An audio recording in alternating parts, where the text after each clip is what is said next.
Hi there, this is Walking D-Day with Colin McGarry on Fortitude, Double Cross and Bodyguard. Many of you might have heard of Fortitude, less perhaps about Double Cross and even less about Bodyguard, but they were all interconnected.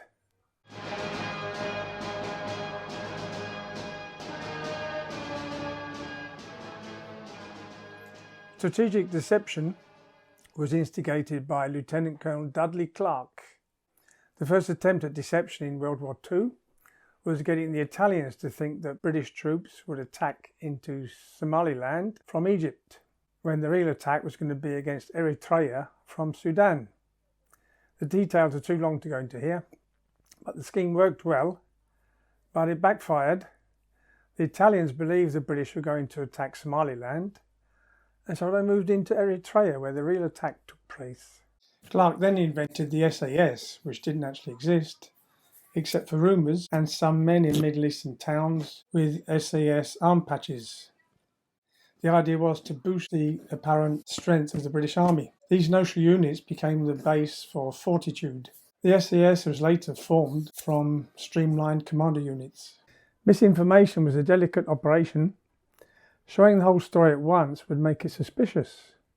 The story he wanted the enemy to believe had to be put together from separate pieces of information. So, when the enemy found out the story was false, he would blame himself for putting the wrong inference on real pieces of information. Colonel Stanley was given the task of starting a deception team in London. Dennis Wheatley, the writer, was assisting him. They didn't have much to do at first. Then he got permission to create a deception. The plan was for an invasion in Stavanger Fjord in Norway. They ordered winter clothing for thousands, amassed Norwegian currency, and advertised for Norwegian translators. The word got out, and Hitler sent some divisions into Norway. Strategic deception was one pillar of Fortitude. The other was double cross. Germany was enrolling and sending spies into Britain to find out military secrets, and especially to find out the date and the whereabouts of the coming invasion. Most were caught, and those that weren't were ineffectual. Their bad training could be accounted for by their spy master's lack of commitment. Admiral Canaris was head of the Abwehr, the Army Secret Service, and was a member of the Schwarzkapelle, who were plotting against Hitler. The first double agent wasn't actually German, but Welsh. In 1933, Arthur Owens was a consultant with the expanded metal company and travelled to Holland, Belgium and Germany. He came across a mass of important information and started passing it to the Admiralty. He then approached MI6 to work as a paid informer and was accepted and worked under the guidance of Edward Peel, his controlling officer. Now things started to go out of kilter. Owens had a strange personality. He fantasized about being a great spy, and he liked to complicate his life. But he didn't like the condescending attitude of Peel. He joined a German club in London. Then he was introduced to an Abwehr member, Nicholas Ritter, in Belgium. He was motivated partly by Welsh nationalism and partly by greed. When war broke out, he was arrested. He talked himself out of prison by promising to show where he'd hidden the radio the Abwehr had given him. So he was now a controlled double agent. He was used by the Abwehr to recruit new agents who also became double agents. Controlling double agents is complicated. You have to be wary that they don't send a secret code word that means they've been caught. You have to give them some useful information as well as false information. This useful true information was called chicken food. It couldn't be too useful, but if everything the agent sent was useless, he would be dropped or the Germans would guess he'd been turned. With this network of double agents controlled by the 20 Committee, the assessments that the German intelligence had on the Western Allies was completely controlled by the Allies. The 20 Committee was named after 20 in Roman numerals, XX or double cross. Having the Enigma machine and the ultra system of decrypting German messages was a great help. The Allies knew the number of Allied divisions that the Germans believed existed, and they knew that the false information they'd given had been swallowed. Code breaking had started before the Enigma machine was cracked. Thanks to the codes given to Owens by the Abwehr, Bletchley Park had a head start in decrypting messages. This knowledge of Abwehr codes helped track down new agents sent into Britain. In July 1940, Admiral Canaris was in Jodel's office. Jodel wanted to put agents into Britain to find good beaches for Operation Silo, that was the invasion of Britain. 4 men were chosen, only 1 was German, only 2 could speak English, and 2 had been given the choice of a concentration camp or spying. So they were off to a good start. They were landed by boat in different places, but were all picked up on the first day. Pons, the Dutchman, had approached a soldier and given himself up. Waldberg, the German, pleaded guilty and was proud of his intended mission. As he pleaded guilty, there was no trial for him, but the others were put on trial. It's a testimony to the strength of the British legal system that even during war and witch hunts going on for spies, Pons was acquitted. The jury accepted that he didn't intend to spy against Britain. The other 3 were executed. But Pons didn't get off scot-free though. As the trial ended, he was arrested again and spent the war in prison as an illegal alien. After the debacle of Pons and his colleagues, future agents had to be better trained. Caroly and Schmidt were 2 of these better trained men, but the mistake was made of having them share a hotel and they became friends. They were dropped by parachute into England. MI5 knew they were coming, but it was only by luck that they captured Caroly. The radio of Caroly hit him on the chin when he landed and knocked him out. He came to just long enough to bury his parachute and his radio. Then he passed out under a hedge. A passerby saw his feet sticking out and he was picked up. Stevens interrogated him at Camp 020, but he wouldn't break. He was a good double-cross material as he hadn't yet sent his first radio broadcast. As Caroly wouldn't break, Stevens decided on the friend approach. He said he would spare the life of his friend if he told all he knew. And that worked and Caroly started talking. He even ended up agreeing to work for the British. Now they had a double agent independent of Owens. But then Ritter sent a message to Owens saying that an agent was in a field near Oxford and he should contact him. Schmidt, a Dane, arrived later and dropped right next to an RAF camp. During the interrogation by Stevens, he said he'd been in England for some months and he was on his way to the Danish consul to give himself up. But when Stevens told him that Caroly had described him and even mentioned their secret meeting in the Black Boy pub, Schmidt's resistance collapsed. But Caroly's career didn't last long. In November 1940, it was found he'd been working for the Abwehr before the war. Owens sent a message to Ritter that Caroly had made a run for it and left his radio at Cambridge railway station. Owens was building up a network of double agents. When one was asked by the German controller, Ritter, if he knew that Owens was working for the British, Stevens decided that Owens was too much of a risk and his network was disbanded. Popov was a Yugoslav who studied in Freiburg and became friends with an anti-Nazi German called Jebsen. Jebsen was working for the Abwehr to attack Nazism from the inside and introduced Popov into the system. In November 1940, he was given permission to go to England under cover of the import business that Popov didn't have.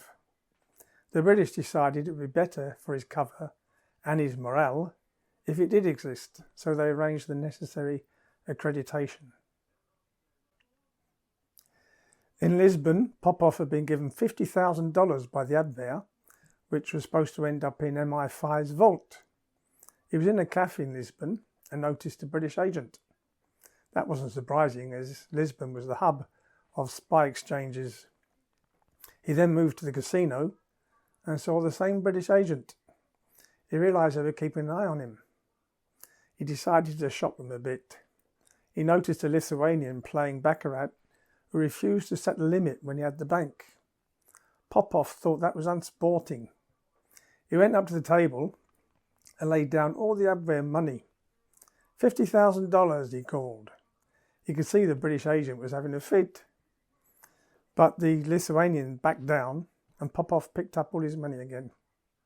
As he passed the British agent, he had a knowing smile on his face. The agent watching was Ian Fleming, and this incident was probably the base for the scene in Casino Royale. Schmidt had a message from Ritter telling him to go to Piccadilly House and ask for Mr. Sand, who would give you £20,000. Schmidt sent a message back saying money received, but he didn't even go to Piccadilly House.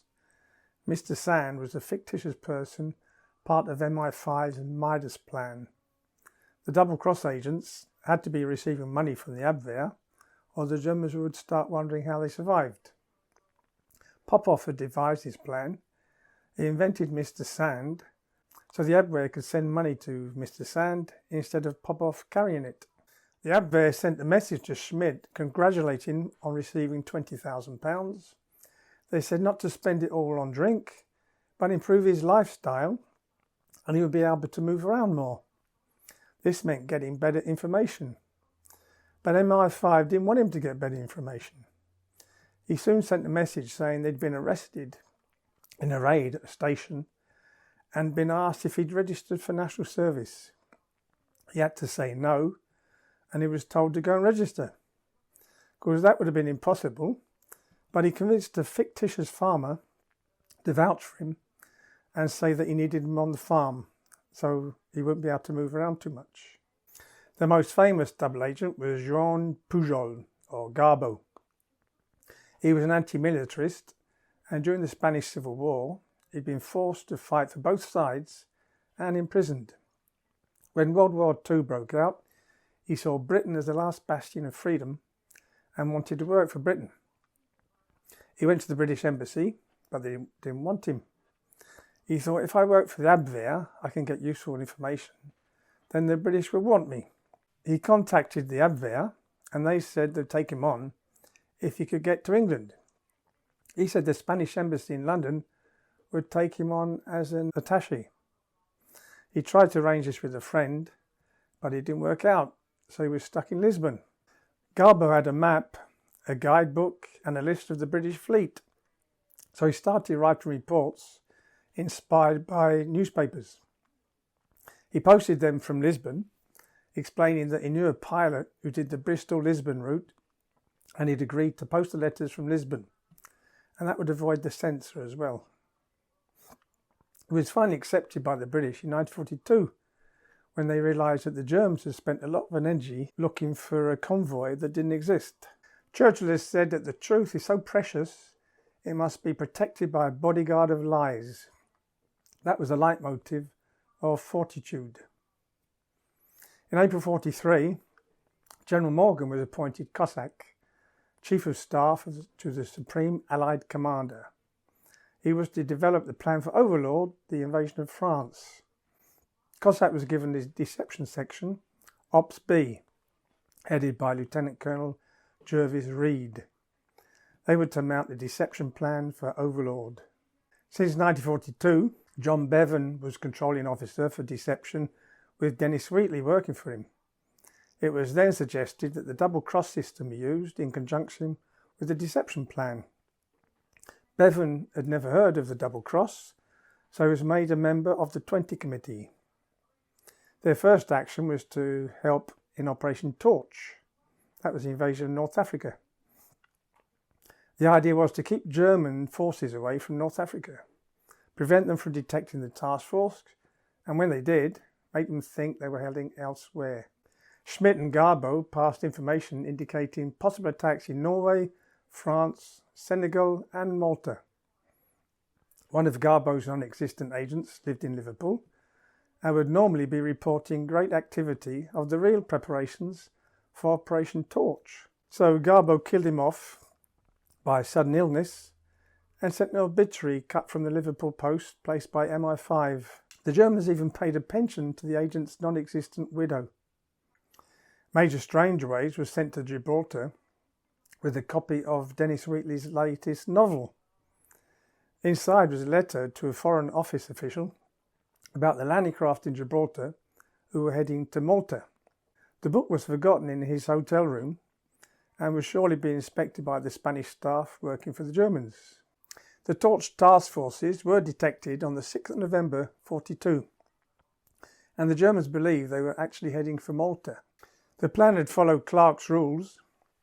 No information sent to the Germans said this is what the Allies will do. There were just many bits that could be put together to get a false idea. Garbo had actually filed reports of ships in the Mediterranean colours leaving Liverpool, and then that the invasion was for North Africa, but they both arrived just too late. Garbo was told his reports were magnificent. For Overlord, General Morgan had considered all the possible landing sites in northern France. Because it was obvious, Calais was too well defended. Brittany was too far away to have useful air support.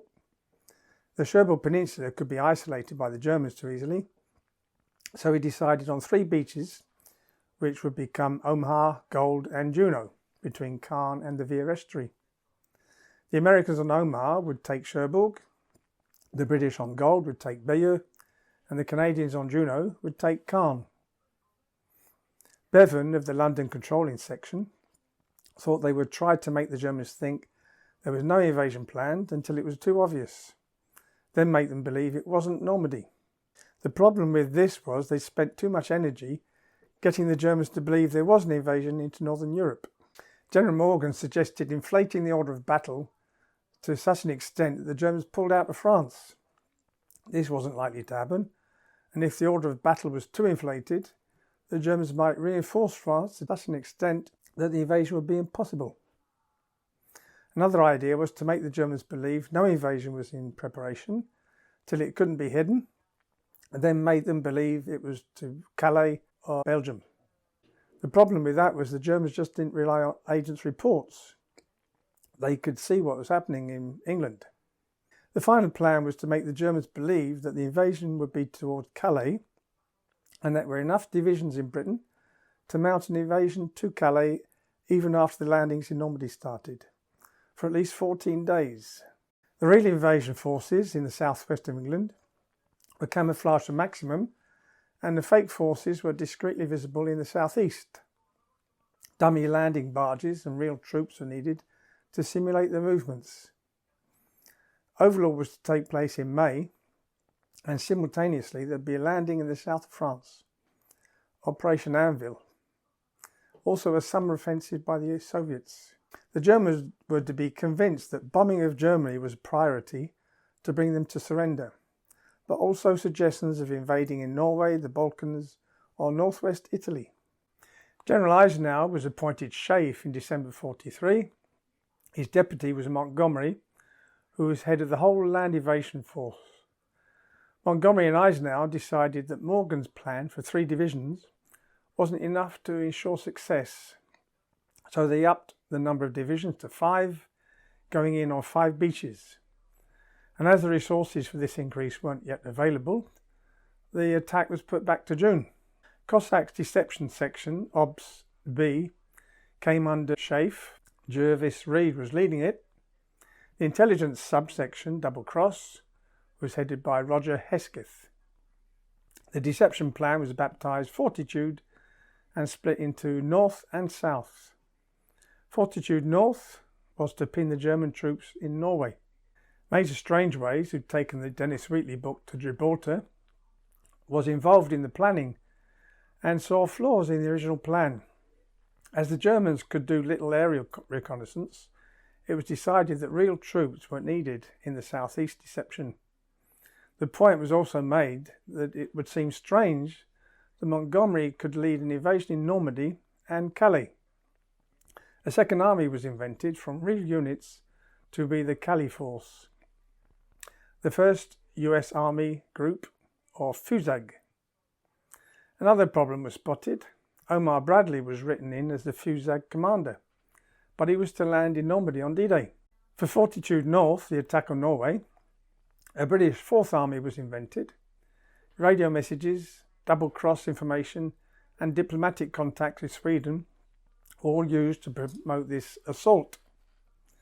Ultra-intercepts showed that the Germans thought that all this meant a small-scale diversionary assault. No more troops were sent into Norway, but none were moved away. Throughout the war, out of 250,000 troops in Norway, 150,000 were superfluous. They were just there to ensure against an Allied invasion. Lessons were learnt from Fortitude North. The Germans had been fed bits of information, but they hadn't come to the conclusion the Allies wanted. Perhaps the double agents needed to add some of their own opinions. Fortitude South was much more ambitious and dangerous. They needed to convince the Germans that the main attack against Fortress Europe wasn't against Norway, but in the Pas de Calais. Major Strangeways was controlling Fortitude South. Fusag was made up of 11 divisions that really existed, but weren't where Fortitude made them out to be. As Patton was due to go ashore in Normandy a month after D-Day, he was placed as commander of Fusag. As the rivalry between Montgomery and Patton was known to the Germans, it was logical that they would command separate assaults. Major Strangeways decided that physical deception would be limited as the Germans were flying so few reconnaissance flights. Rubber tanks were deployed and many landing craft which could be seen from France. The other reason to limit physical deception was that if you do too much, it becomes evident that it's false. The Germans had gone to great lengths to build a fake aerodrome in Holland. It was so obvious that a British aircraft flew over and dropped a wooden bomb on it. In May, Folkestone Harbour was sealed off while men built some 170-foot long tank landing craft from tubes and canvas. On the River Orwell, one of these barges that didn't have lights on it was rammed by a sailing boat. The skipper and his crew were taken into custody until after D-Day. Fake airfields were made and car headlamps were pulled around at night to simulate planes moving. The RAF took part in the deception. For every reconnaissance flight or bombing raid over Normandy, there were 2 over the Pas de Calais. Popov was still in contact with his anti-Nazi friend Jebsen.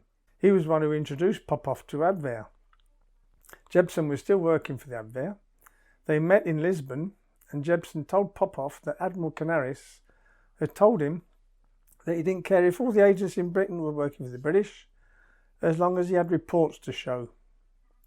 Jebsen also told him he was worried about being arrested by the Gestapo. Popov convinced him to join and work with the British. In February 1944, Canaris was dismissed as head of the Abwehr. For too long, the Abwehr had had a reputation for incompetence. The Abwehr were integrated into the SD, the Nazi intelligence service. Popov had a meeting and a grilling by his new SD controller in Lisbon and got a glowing report, so everything was still rosy. Schmidt, who was notionally working for a farmer, told the SD that his employer had lent him to a friend near Ashford, which would be useful for visiting the coast of Kent. He didn't actually go to Ashford. An area was set up in a field and he broadcast remotely from there. In April, Jebsen was drugged and taken in a trunk to Berlin. He ended up in a concentration camp where he died. Apparently he hadn't given away the double-cross system, but they couldn't be sure of Popov's credibility now, so his whole network was closed down. Fake exercises were simulated by radio messages in East Anglia. These were to balance real exercises being carried in the southwest, which could be observed. One that went tragically wrong was Operation Tiger, an exercise assault on Slapton Sands. It was interrupted by German torpedo boats sinking 2 ships. Another real exercise, Operation Fabius, was reported by Garbo in a roundabout way. His non-existent waiter agent told him that Canadian troops were moving out of a camp near Southampton and it was being cleaned for more troops coming in. An invasion was surely imminent. He also reported that his non-existent girlfriend, who worked in the ministry, had told him that an invasion wasn't imminent. His German controller replied that his girlfriend had probably been told not to say anything. Then Garbo reported that his waiter agent had told him the troops were coming back to the camp. He said he'd never trust him again. Of course, these troops were coming back from Operation Fabius, so the movement was real. Now, Dudley Clark, who'd started the deception scheme, saw a film based on impersonation. The actor resembled Montgomery. Clark got the idea of sending a fake Montgomery to Gibraltar just before D-Day. If Montgomery was in Gibraltar, an invasion couldn't be imminent. After considering several people, Clifton James was chosen to play Montgomery. Early on the 27th of May, Clifton James, dressed as Montgomery, took the plane to Gibraltar. He was met on the tarmac by the governor, then taken to Government House. A Spanish liaison officer, who was known as a German spy, had been invited to the embassy for a meeting in a room overlooking the courtyard that Montgomery crossed. The Spaniard asked the colonial secretary what was happening. The colonial secretary was a bit embarrassed that Montgomery had been seen, but he said he was on his way to Algiers. The Spanish left in a hurry and sent a message to the Germans. There were at least 2 independent mercenary spies selling false and some true information to the Germans. MI5 had thought of assassination but decided against it, and if they confronted them, Ultra could be compromised. They decided just to keep an eye on them. Just before D-Day, one of these agents, Vidremuk, sent a message saying that the invasion target was Normandy and his source was a non-existent colonel in Montgomery's staff. Garbo went into action. He reported his waiter working in the camp near Southampton had reported the Canadian 3rd Division leaving the camp and American troops arriving. The message was sent just as the invasion fleet could be seen approaching Normandy. It was also hoped that the message might be interpreted as an exercise, just like Fabius had been. His handlers in Madrid weren't listening, and it wasn't until the Canadians had actually landed on Juno Beach that they heard the message. Garbo was furious at their incompetence. Another confusion strategy was planes flying towards Calais in a zigzag manner, dropping aluminium foil to be picked up by radar. This was to simulate a fleet moving at 5 knots. At the same time, several Operation Titanics were in action. Groups of 200 dummy paratroopers, about 3 foot high, were dropped in various locations, near Saint-Lô, near Le Havre and near Saint-Valery. SAS men dropped with them, firing off very flares and working a wind-up record player with sounds of gunfire and voices. The SAS men were then to meet up with the resistance. One group was attacked by Germans and taken prisoner. A whole brigade was sent towards Saint-Lô to look for these paratroopers. When they were found to be dummies, General Speidel, who was in command of Group Army B in Rommel's absence, doubted that any invasion was on. The real paratroopers are now landing behind Utah Beach and to the east of Caen, and soon after, 135,000 men were heading for the 5 landing beaches. The Germans were taken completely off guard. Rommel was at home in Germany for his wife's birthday. War games was on in Brittany for many generals, and Hitler was asleep till the afternoon. Hitler, Rommel and von Rundstedt were inclined to believe that this was a diversionary assault to keep troops away from Calais. Double cross came into play again to drive in the nail. Garbo made a long radio message to Madrid. He said he'd organised a meeting of his agents in London. He then laid out the entire Fortitude South order of battle.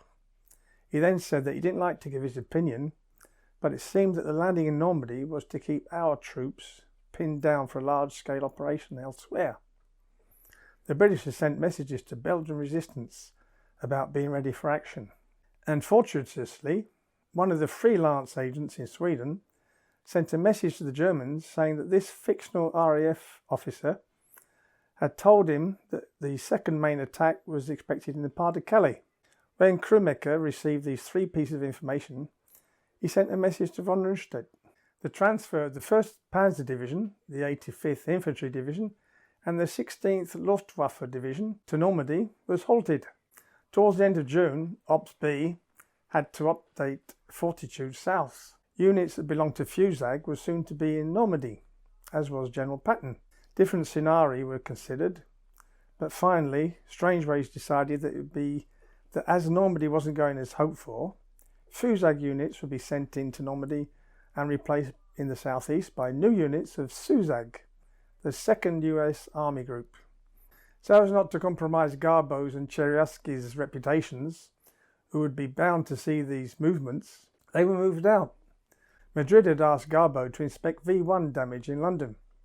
He was notionally arrested for poking his nose in where it shouldn't be. He was released after a few days, and the Germans said he should lie low for a bit. Czerniawski had notionally been sent to Scotland for a week. When Czerniawski came back from his non-journey, he started explaining the changes that occurred. Patton had argued with Eisenhower about Fusag troops being sent to Normandy, and so he'd been replaced by Leslie McNair. Patton would go into Normandy in a minor role. The double-cross system had another near disaster here. Garbo's letter on this subject was handed to Chernovsky's handler. He noted that some sentences were exactly the same. He also wondered how Garbo's informants could have such good information. But psychology took over. A handler is professionally and emotionally involved with his agents. The handler's reputation depends on the quality of his agent's reports. Under the Nazi system, handling an agent who was a double agent could be fatal to both of them, so it was better that the information was legit. Another problem came up when Leslie McNair was killed on the 24th of July in Operation Cobra near St. Lo. Czerniawski reported McNair's death before the Germans heard it from other source. General DeWitt took over his notional command of Fusag. Patton had been in Normandy since the 6th of July. A German newspaper reported that the arrival of troops formerly in the southeast of England, that's Fusag, shows how German resistance is depleting the enemy forces. On the 23rd of July, the Japanese ambassador informed Tokyo that Ribbentrop was thinking that an Allied invasion in the Pas-de-Calais now wasn't very likely. By the 3rd of August, Patton had started to break out into Brittany and to the east.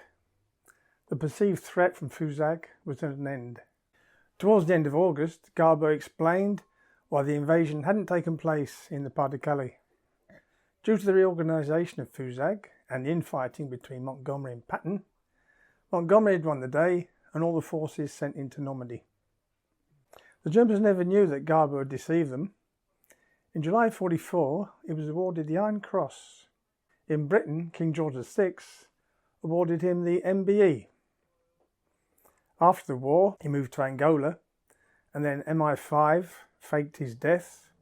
Then he moved to Venezuela and ran a bookshop.